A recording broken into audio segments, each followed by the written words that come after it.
Do you want to know how you can log into your Schoology account? If yes, then this video is for you. Hello and welcome to AI Basics. It's your host back again with yet another interesting tutorial video.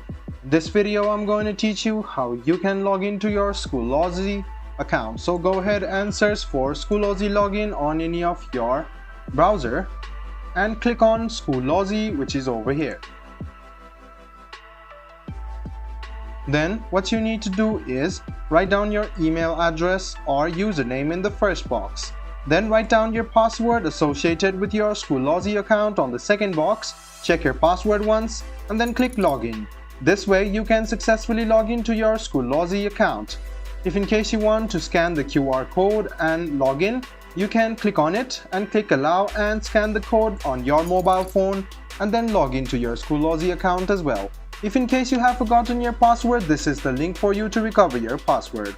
I hope this video about how you can log into your Schoology account was helpful for you. If you still have any kind of confusion, please do mention us on the comment section down below. Like the video, subscribe to the channel and do hit the bell button for more.